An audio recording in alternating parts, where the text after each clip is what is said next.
এখানেই যখন বিয়ের কাজটা হবে না, জায়গাটা একটু পরিষ্কার করে দিই। আরে আমায় কিছু করতে হলে দাও না, আমি করে দিচ্ছি।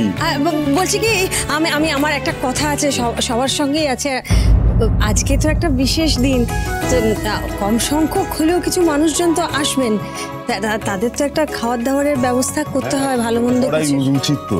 হ্যাঁ, সেসব তো নিশ্চয়ই হবে, একটা মোটামুটি ব্যবস্থা করেছি। আমি একটা কথা বলতে চাই এখানে।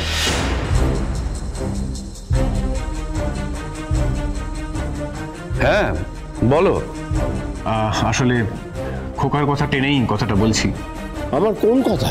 ওই যে তুমি বলো না, ঠাকুর সবসময় আমাদের সবার উপর থেকে নজর রাখছেন, তাই বলছি আজকের বিয়েটা যদি মন্দিরে হয়।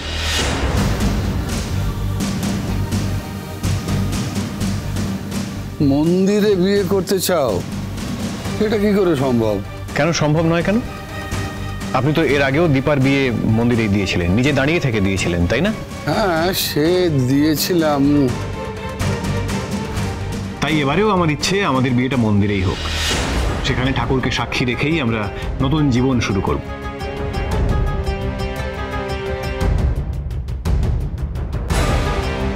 আমার আরেকটা রিকোয়েস্টও আছে। আবার কি?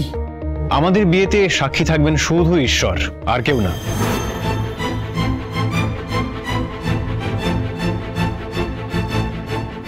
মানে আমরা থাকবো না? এ আবার কি কথা খোকা?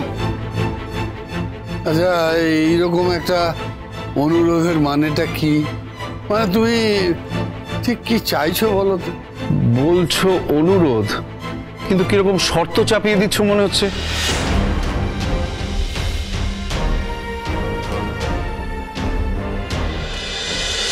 আমরাও থাকতে পারবো না? দেখো বাবা, বিয়েটা তো হয় দুজনের মধ্যেই, তাই না? তাই শুধু আমি আর মা। কিন্তু কেন? রূপা ম্যাডাম, তোমার সব কথা শোনা হয়েছে, একটু কথা যে তোমাকেও শুনতে হবে, তোমাকেও রাখতে হবে।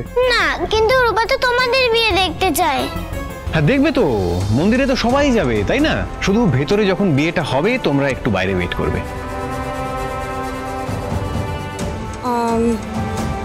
আমার মন কি জানি কেমন সায় দিচ্ছে না। শুধু আপনার কেন, আমাদের কারুর মনই সায় দিচ্ছে না। না না, দীপার জীবনে এত বড় একটা আনন্দের দিন এলো, মানে ওকে খুশি দেখতে মনটা বড় চাইছে। আরে দেখবেন তো, শুধু একটু পরে দেখবেন, এই যা। তবে সবকিছুই হবে, খুব বড় করে হবে রূপা ভালো হয়ে যাওয়ার পরে, তখন আমরা সবাই মিলে বড় করে আনন্দ করব। কি ঠিক আছে? রাজি তো?